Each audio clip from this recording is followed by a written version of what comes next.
Hey guys, this is Gaijin Hunter. Today I want to show off a bow set that has been very popular both in the West and Japan.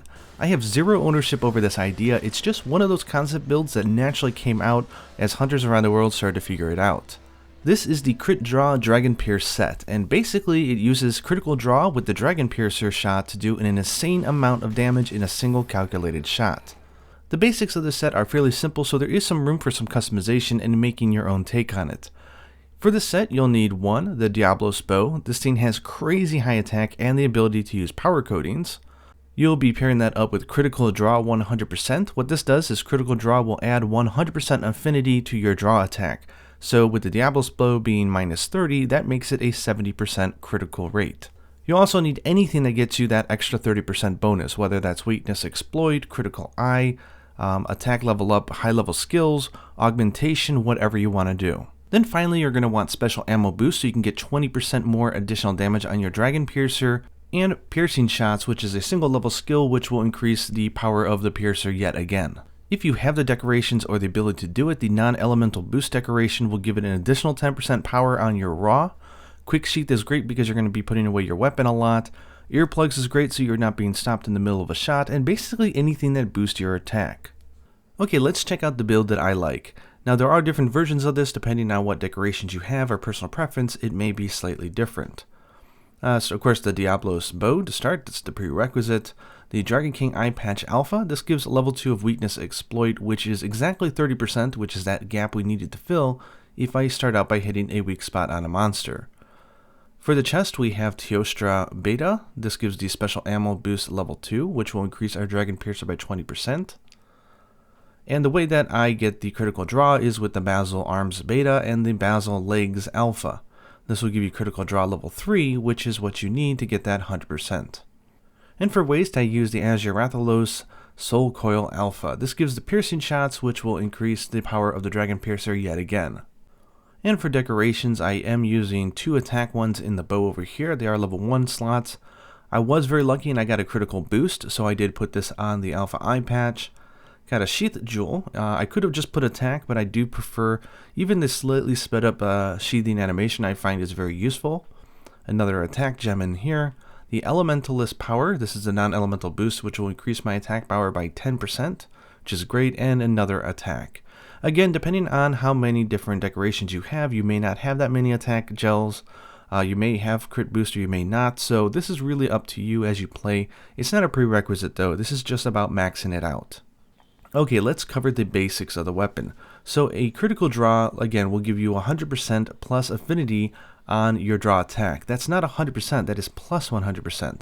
So if you look at my bow right now, it is minus 25% affinity, which means that plus 100 makes it a 75% chance of doing a critical hit. And of course, because I have the weakness exploit, means if I hit a weak spot, I'm going to be over 100, which means I'm going to do a critical hit, which is 125% damage. So with this one, if you notice here, like let's say your weapon is out and you shoot, let's say charge it up here. That'd be 22 across the board. Watch what happens when you do the crit draw. 29. So yeah, that really adds up. The whole point of this set though is drawing into Dragon Piercer, which you do by simply going into a shot and then pressing triangle and circle at the same time in order to do the Dragon Piercer. So you want to charge up and then hit those together and it'll go straight into Dragon Piercer, and this gets that 100% affinity. Now one thing to note here is that it is affected by your charge level, so let's say I just draw into Dragon Piercer. See what the damage is here. 74. Let's go to level 1.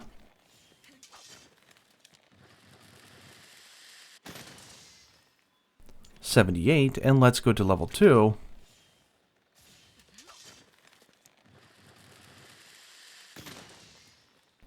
$89. Yeah, so you definitely want to be doing that level 2 charge. One quick way to do it is to do a charge step. So while you're holding the trigger to charge your shot, hold left trigger and then press X, and you will do this sort of charge step evade while holding your charge. This will increase your charge level by 1. So what you want to do is draw into it, wait for 1 charge, do it over, and then do your Dragon Piercer. Just a faster way to get that level 2 charge. You could just draw into like this and wait it out, find your position, and take it like that. It's up to you. Hit the barrel in the back there. Now if you notice, my power is pretty good, but it gets even better if I use the power coating, which is really important to be using. So make sure that you apply that. Go ahead and hit the triangle button when you have it out to apply the coating. Now let's see what happens when I do the full Dragon Piercer.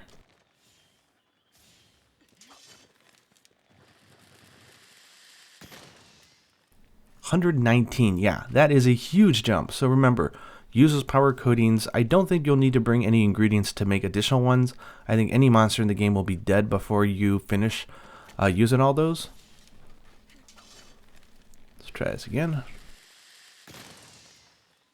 So one of the things I really like about this build though is that it's not just the make all set. It doesn't invalidate any other style way of playing the bow, because it's still very situational, and I think it still takes a lot of skill knowing, you know, how to line up your positioning and your timing so that you can actually pull this off. So let's go see it in action, shall we? First thing, take note of, if you're out of range, you're not going to be doing that much damage or that many hits, so try to be in range when you do this bow. When you are in range, this is what happens. Some good shots there. You definitely want to make sure that you're lined up so that you're going down either the tail or the head of the monster, and you're able to get a lot of those pure shots off. That is definitely the most effective way to use both this set and also the Dragon Piercer in general. Playing some risky chicken with Diablos. And because the Dragon Piercer does cutting damage, remember you can also cut off tails using this thing as well, which is great. Here's what it looks like going at pretty good optimal distance, but a straight line down the body of the monster. Again, this is what you want to do, and combine the positioning with the timing, and I definitely think that this is a strategy or a weapon set that may not work for most people. Because Piercing Shot has no limited amount of hits, if you have two monsters going at it, that is a good way to get off a lot of extra damage. And in general, this weapon and this set is very good for large monsters, especially Basilgeuse, or however you want to pronounce his name.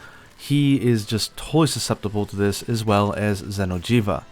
Like, I wasn't even doing the full level 2 charge here because just the timing was off, because sometimes it's okay to just let go at level 1 charge if you realize that your timing is tight. This poor thing could not. These SOS people are probably like, who the heck just joined the room? Like, last boss is dropping, man. It's also surprisingly good against Rathian and Rathalos because they have nice long bodies, so if you can position yourself right, you can shoot right through it. And because you have your weapon put away most of the time, you can use flash pods, meaning that you can even set yourself up for even bigger attacks like this. Very satisfying. If you notice, if you hit the wrong way, you're not going to get that many hits. Yeah, so that wasn't very good. It takes some time getting used to this technique, but once you get used to it, I think you'll really enjoy it, and I think it's a fine set for farming specific monsters, and just all around purpose, the Diablos bow is a really good one to make. Hope you guys look forward to my tutorial on the bow, which will be coming eventually, but it is a wonderful weapon, and I hope this set gives you guys some cool ideas. Hope you guys enjoyed this video, and until next time, happy hunting.